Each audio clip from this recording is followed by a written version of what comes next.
ایک ایسا انسان جس کو اللہ تعالیٰ نے گویائی کی ایک ایسی تاثیر عطا فرمائی ہے، گفتار کا ایسا ملکہ عنایت کیا ہے، بیان کے ایسے تیور دیے ہیں اور خطابت کا ایسا ملکہ عطا کیا ہے کہ مجمع کا یہ عالم ہوتا ہے دیکھنا تقریر کی لذت کہ جو اس نے کہا، دیکھنا تقریر کی لذت کہ جو اس نے کہا، میں نے یہ جانا کہ گویا یہ بھی میرے دل میں ہے۔ آئیے اسی خداداد صلاحیت کے جلووں میں گن ہونے کے لیے عرض کرتے ہیں اس صاحب لسان، صاحب کمال اور صاحب بیان سے جسے آپ سب جانتے ہیں، جس کی شہرتوں اور مقبولیتوں سے میدان خطابت مشکبار ہے۔ میری مراد مقرر خصوصی حضرت مولانا محمد سلیم صاحب قاسمی مد ظلہ العالی بابا گنج روپئی ڈیہا بہرائچ سے ہے۔ میں حضرت والا سے درخواست کر رہا ہوں کہ دہر کی نئے رنگیوں کا خوب عرفاں ہو گیا، دہر کی نئے رنگیوں کا خوب عرفاں ہو گیا، لا شراب کہنا ساقی دل پریشاں ہو گیا۔ الحمد لله كفى والسلام على عباده الذين اصطفى، أما بعد فأعوذ بالله من الشيطان الرجيم، بسم الله الرحمن الرحيم، إنا نحن نزلنا الذكر وإنا له لحافظون، وقال رسول الله صلى الله عليه وسلم تبرك بالقرآن فإنه كلام الله وخرج منه، أو كما قال عليه الصلاة والسلام، فسيهل يا إلهي كل صعب بحرمة سيد الأبرار، سيهل يا رب صل وسلم دائما أبدا على حبيبك خير الخلق كلهم۔ لائق صد احترام حضرات علماء کرام، بزرگوں اور دوستوں اور عزیز بھائیوں، اللہ تبارک تعالیٰ کا بہت بڑا احسان ہے اور اس کا کرم ہے، انعام ہے کہ اس نے ہم تمام لوگوں کو اللہ کے کتاب کی نسبت پر جو مجلس قائم کی گئی ہے اس میں بیٹھنے کی توفیق عطا فرمائی۔ دوستو عزیزو، ابھی ڈاکٹر شمیم صاحب عالمی شہرت یافتہ شاعر جن کی ذمہ داری میں یہ جلسہ منعقد کیا گیا ہے، وہ ابھی یہ پڑھ رہے تھے کہ اللہ کا میرے اوپر احسان کہ میں حافظ قرآن، لیکن میں یہ کہہ رہا ہوں کہ اللہ کا احسان ڈاکٹر شمیم پر بھی جو ان کی زبان سے اشعار کہلوا رہا ہے، یہ بھی تو احسانی ہے۔ بہت اچھا، بے شک یہ بھی تو احسانی ہے، اور سب کچھ اللہ کے احسان ہی سے ہو رہا ہے، اللہ کے توفیق ہی سے ہو رہا ہے۔ بہت سے ایسے لوگ ہیں ہمارے اکابرین میں جو بر وقت اللہ تبارک تعالیٰ ان کے ذہن میں اشعار ڈال دیتا ہے۔ مجھے وہ بات یاد ہے کہ حضرت والا ہردوئی رحمت اللہ علیہ نے جب الہ آباد پرتاپ گڑھ کا سفر کیا، عارف باللہ حضرت مولانا محمد احمد صاحب پرتاپ گڑھی نے اپنی آنکھ کا آپریشن کروایا تھا، اور ڈاکٹروں نے بصد احترام یہ کہا تھا کہ حضرت آپ بولیں گے نہیں، حرکت نہیں کریں گے چند دنوں تک تاکہ آپ کی آنکھ صحت مند ہو جائے۔ اسی میں حضرت مولانا ہردوئی رحمت اللہ علیہ ان کی عیادت کے لیے تشریف لائے اور بیٹھنے لگے، تو وہ حضرت کچھ بولنے لگے تو کہا حضرت آپ بولیے نا، ہم تو آپ کی دیدار کے اور عیادت کے لیے آئے ہیں۔ تو حضرت پرتاپ گڑھی نے کہا تم تو میری عیادت کے لیے آئے ہو، لیکن تمہارے آنے سے چند اشعار اللہ تعالیٰ نے میرے دل میں ڈال دیا۔ تو دوستو عزیزو، یہ اللہ تبارک تعالیٰ کا عطیہ ہے، اس کا احسان ہے کہ ڈاکٹر شمیم بر موقع بر محل اشعار کہہ دیتے ہیں۔ اس سے پہلے میں نیپال کے ملک میں گنگا پور میں ایک جلسہ تھا، بہت بڑا اجلاس تھا، اس میں حافظ اشفاق شاعر کے حیثیت سے گئے ہوئے تھے۔ وہاں شاہ احمد علی صاحب رحمت اللہ علیہ جو مجاہدین آزادی میں جن کا شمار ہوتا ہے، وقت کے وہ بہت بڑے قطب تھے، مولانا محفوظ الرحمان نامی کے ساتھیوں میں سے تھے، شیخ الاسلام مدنی کے عقیدت مندوں میں سے تھے۔ دوستو عزیزو، تو ان کے بارے میں انہوں نے کہا کچھ کہہ دیجئے گا اپنے اشعار میں، تو حافظ اشفاق حیران میں پڑ گئے کہ میں کیا کہہ سکتا ہوں، آپ چند منٹ باقی رہ گئے جلسے کے آغاز میں۔ تو وہ اللہ کا بندہ مسجد کے چھت پہ گیا اور 1 گھنٹے کے بعد نیچے آیا جب اس کا نمبر آیا تو بہت ہی عمدہ لہجے میں اور اچھے کلام میں شاہ احمد علی رحمت اللہ علیہ کے بارے میں اس نے اشعار پڑھے تو لوگوں نے بہت انعامات سے نوازا۔ تو میں نے کہا حافظ اشفاق ابھی تو چند لمحے پہلے مولانا جمال صاحب نے ان کے حالات پر مختصر روشنی ڈالی تھی اور تو نے اتنے اشعار پڑھ لیے۔ تو وہ کہنے لگا حضرت آپ سے میں کیا چھپاؤں، جب انہوں نے مجھ سے کہا کہ کچھ کہنا ہے تو میں نے ڈاکٹر شمیم رام پوری سے رابطہ قائم کیا اور کہا یہ حالات ہیں۔ تو ڈاکٹر صاحب نے کہا آپ لکھیے، میں پڑھ رہا ہوں، آپ لکھیے اور پڑھ دیجئے گا۔ تو اللہ تعالیٰ کا ان پر احسان ہے کہ موقع پر بہت سے دوسرے فرقے کے جو شاعر ہیں اور جو انعامات سے نوازے جاتے ہیں وہ بھی دبستان شمیم سے فائدہ اٹھاتے ہیں۔ اس لیے دوستو عزیزو، رام پور والو تمہارے لیے بہت بڑی یہ سعادت کی بات ہے کہ اللہ تبارک تعالیٰ نے یہ موقع عنایت فرمایا۔ بار بار اللہ تعالیٰ آپ کو یہ موقع عنایت فرمائے۔ آپ کے سامنے مولانا اقبال عاصم ندوی دامت برکاتہم اور مولانا عثمان صاحب قاسمی کا بیان ہوا قرآن کے بارے میں۔ دوستو قرآن کے عجائبات تو کبھی ختم ہو نہیں سکتے ہیں، کوئی پوری زندگی اس میں لگا دے تو قرآن کے عجائبات کو ختم نہیں کر سکتا ہے۔ حضرت مولانا تھانوی رحمت اللہ علیہ فرماتے ہیں کہ اگر بیت اللہ مظہر تجلیات ربانی ہے تو حافظ کا سینہ مظہر صفات ربانی ہے۔ سبحان اللہ، مظہر صفات ربانی ہے۔ اور حضرت مولانا تھانوی رحمت اللہ علیہ سے جب یہ پوچھا گیا کہ حضرت حافظ قرآن کا کیا مرتبہ ہوگا اور اس کی کیا عزت ہوگی، تو فرمایا جو اللہ تبارک تعالیٰ کا مقام دنیا میں ہے اور اس کا کلام جو یاد کر کے اپنے سینے میں محفوظ کر لیتا ہے وہی اس کا مقام دنیا میں ہوگا۔ اور دوستو عزیزو آپ غور کیجئے، ہمارے اکابرین علماء دیوبند کو جو مقبولیت اللہ نے عطا کی ہے اور آج کئی برسہ برس ہو گئے وہ اپنے قبروں میں آرام فرما ہیں اور ہماری زبان پر ان کے نام کے بعد رحمت اللہ علیہ آتا ہے۔ ہم نے قاسم نانوتوی کو نہیں دیکھا، قطب عالم گنگوہی کو نہیں دیکھا، حاجی امداد اللہ مہاجر مکی کو ہم نے نہیں دیکھا، لیکن یہ اللہ کی مقبولیت کی علامت ہے کہ جب زبان پر ان کا اس میں گرامی آتا ہے تو رحمت اللہ علیہ کا نام آتا ہے، رحمت اللہ علیہ کا نام آتا ہے۔ آپ غور کیجئے دوستو عزیزو، پرتاپ گڑھ میں ایک جلسہ ہوا تھا جس کا عنوان تھا کہ مسلمانوں کے تحفظ اور بقا کے کیا اسباب اختیار کیے جائیں جن کا ان کا تحفظ ہو سکے، ان کی بقا ہو سکے۔ اس میں عنوان یہی تھا، بڑے بڑے علماء کرام تشریف لائے۔ آخر میں حضرت مولانا محمد احمد پرتاپ گڑھی رحمت اللہ علیہ کو بیان کرنا تھا۔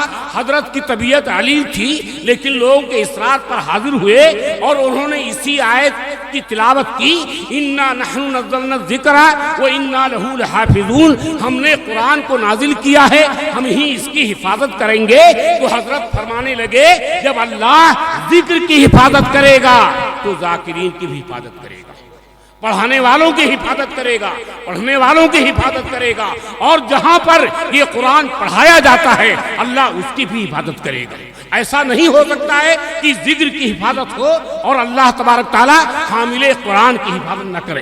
امرتسر کے اسٹیشن پر جب گولیاں چل رہی تھی، قیامت کا سماں تھا اور لوگ جو ہے اپنے پیٹ کے بل لیٹ گئے تھے تاکہ براہ راست گولی ان پر نہ پڑے۔ ایک شخص کہتا ہے جس کا نام عبدالعزیز ہے، وہ دہلی میں فساد ہو رہا تھا، وہ لاہور جانے کا ان کا ارادہ تھا، وہ ٹرین رینگتی رہی یہاں تک کہ امرتسر کے اسٹیشن پر 2 بجے رات کے قریب پہنچی۔ ڈرائیور بھی غائب ہو گیا اور گارڈ بھی غائب ہو گیا، اور کیا تھا، لوگ ہلاک ہو رہے تھے، شہید ہو رہے تھے، مارے جا رہے تھے۔ ایک شخص کہتا ہے کہ میں نے قرآن کو اپنے سینے سے باندھ رکھا تھا، لوگ لیٹ گئے لیکن میں نے کہا میں نہیں لیٹوں گا، میں قرآن کی بے ادبی نہیں کروں گا، چاہے میری جان چلی جائے۔ تو ڈبہ کے جس حصے سے میں ٹیک لگائے ہوئے تھا پورا ڈبہ پر اچھا اڑ گئے، لیکن اس ڈبے پر اثر نہیں آیا جہاں میں ٹیک لگائے ہوئے تھا۔ میں نے کہا اللہ تیرا قرآن میری حفاظت کر رہا ہے، اور آج بھی انشاءاللہ العزیز قرآن ہماری حفاظت کرے گا۔ دنیا میں کوئی دولت والا، کوئی منصب والا، کوئی اقتدار والا، کوئی قبیلے والا عزت نہیں پا سکتا ہے۔ اگر عزت پائے گا تو اللہ کے کلام کے ذریعے عزت پائے گا۔ صحابہ نے اسی کو سینے سے لگایا تھا تو جہاں گئے وہ بلند ہو گئے. آج بھی اگر ہم جو ہے جہاں جائیں گے بلند ہو جائیں گے. علامہ اقبال کو کہنا پڑا ہر کوئی مست میں ذوق تن آسانی ہے, تم مسلمان ہو یہ انداز مسلمانی ہے. حیدری فقر ہے نہیں دولت عثمانی ہے, تم کو اسلاف سے کیا نسبت روحانی ہے. وہ معزز سے دنیا میں مسلمان ہو کر اور تم خوار ہوئے تارک قرآن ہو کر. اس لئے دوستو جیزو رسول پاک علیہ السلام فرماتے ہیں قرآن سے برکت حاصل کرو, یہ اللہ کا کلام ہے. وہ خراج منہ اور اللہ سے نکلا ہوا ہے. جو اللہ سے نکلا ہوا کلام ہے آج مسلمانوں کے ہاتھ میں ہے اور مسلمان ذلیل ہو رہا ہے, مسلمان خوار ہو رہا ہے. اس لئے شاعر کہتا ہے کیوں مجھ کو شکایت ہو کسی غیر سے جھوٹی, خود اپنی ہی تقصیر سے قسمت میری پھوٹی. اللہ کی رسی نہ ٹوٹے گی نہ ٹوٹی, افسوس یہی ہے کہ میرے ہاتھ سے چھوٹی. میرے ہاتھ سے یہ رسی چھوٹ گئی تو ہم ذلیل ہو گئے. قرآن کو اللہ تعالیٰ نے روح قرار دیا ہے. آپ جانتے ہیں جب تک روح باقی ہے انسان دیکھ رہا ہے, روح باقی ہے زبان بول رہی ہے, روح باقی ہے کان سن رہے ہیں, روح باقی ہے دماغ سوچ رہا ہے, روح باقی ہے ہاتھ حرکت کر رہے ہیں, روح باقی ہے جسم حرکت کر رہا ہے. جس دن روح نہیں ہوگی یہ لاشا پڑا ہوا ہوگا. آنکھ دیکھ نہیں سکتی, زبان بول نہیں سکتی, کان سن نہیں سکتے, تو دوستو جیزو کیا ہوگا؟ گھر سے جنازہ نکلے گا, گھر سے نکالا جائے گا, یہاں کوئی نہیں رکھے گا. تو جس طرح سے جسم میں ایک روح ہے, اس روح کی وجہ سے جسم زندہ رہتا ہے, ایسے دل کی ایک روح ہے وہ قرآن پاک ہے. وہ قرآن پاک ہے. جب تک یہ روح باقی تھی تو ہم بدر میں کامیاب ہوئے تھے. جب تک یہ روح باقی تھی, جب ہم جہاں گئے ہماری عزت رہی. ہماری مثال تو گیند کی طرح ہے. جب تک گیند میں ہوا بھری ہوئی ہے آپ زور سے زمین پر ماریے وہ اوپر چلا جائے گا, پھر ماریے اوپر چلا جائے گا. آپ ذرا سوئی لگا دیجئے اس کی ہوا نکال دیجئے, جہاں پر ڈالیں گے وہیں پر پڑا رہے گا. تو دوستو جیزو وہ ربڑ کا کمال نہیں ہے, وہ ہوا کا کمال ہے. جب تک ہوا باقی تھی وہ اوپر جا رہا تھا, جب تک قرآن کی روح باقی تھی ہم اوپر جا رہے تھے. جب روح نکل گئی تو ہم ذلیل ہو گئے. اور دوستو جیزو یہ شکوہ کیوں, یہ شکایت کیوں کہ ہم ذلیل ہو رہے ہیں؟ ہم نے قرآن کو چھوڑا ہے. اس لیے اللہ تعالیٰ فرماتے ہیں وَاعْتَصِمُوا بِحَبْلِ اللَّهِ جَمِيعًا, اللہ کی رسی کو سب مل کر مضبوطی سے پکڑ لو. علامہ شبیر احمد عثمانی فرماتے ہیں یہ رسی چھوٹ تو سکتی ہے, ٹوٹ نہیں سکتی. آج ہم سے دوستو جیزو یہ چھوٹ رہی ہے.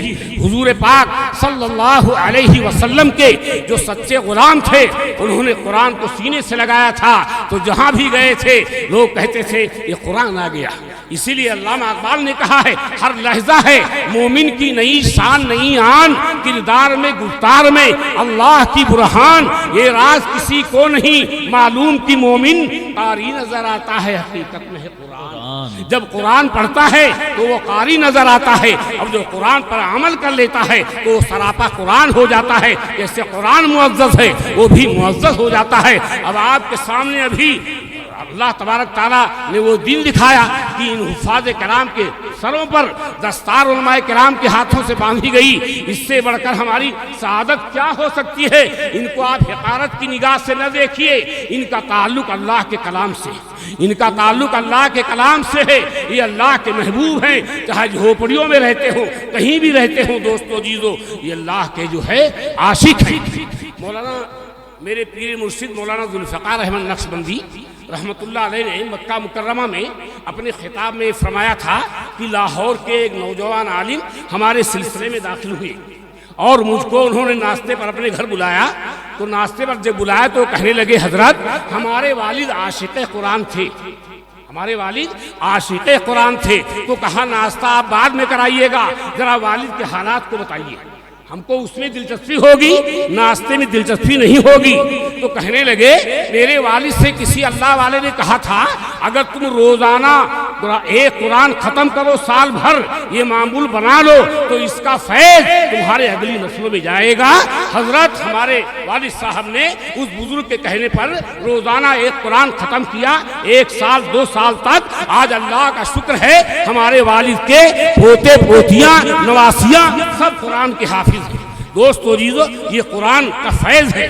اسی لیے مرشد عالم فرماتے ہیں تیرے ہاتھ میں ہو قرآن اور تو دنیا میں رہے پریشان، تیرے ہاتھ میں ہو قرآن اور تو دنیا میں رہے ناکام، تیرے ہاتھ میں ہو قرآن اور تو دنیا میں رہے غلام، غلامی نفس کی ہو یا شیطان کی ہو یا کسی انسان کی ہو، نہیں قرآن کہتا ہے اے میرے ماننے والے مسلمان اقرا وربک الاکرم، تو قرآن کو پڑھ، تیرا رب تیرا اکرام کرے گا، اور جب رب اکرام کرے گا تو کوئی دنیا کی طاقت ہم کو ذلیل نہیں کر سکتی ہے۔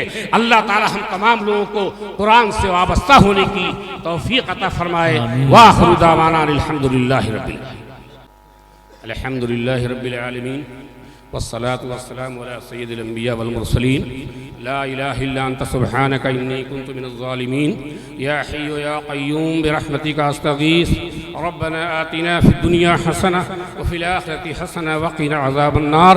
اے مولا ہمارے گناہوں کو معاف فرما، غلطیوں کو لغزشوں کو معاف فرما، اس مجلس کو بے حد قبول فرما، جو کچھ عمل میں لایا گیا ہے اس کو بھی قبول فرما۔ اے اللہ کہنے والے سننے والے دونوں عمل کے محتاج ہیں، اے اللہ عمل کی توفیق عطا فرما۔ ہم ہزار گندے ہیں، تیرے ہی بندے ہیں، تیرے محبوب کے نام لیوا ہیں۔ اے اللہ اتنا بڑا مجمع آپ کے سامنے مغفرت کی بھیک مانگتا ہے، ہمارے گناہوں کو معاف فرما دیجئے، کرم فرما دیجئے، اپنے محبوب کے صدقے میں ہماری دعا قبول فرما لیجئے، قبول فرما کے ظہور فرما دیجئے۔ ربنا تقبل منا انک انت السمیع العلیم، وصلی اللہ تعالی علی خیر خلقہ محمد وآلہ وصحبہ اجمعین برحمتک۔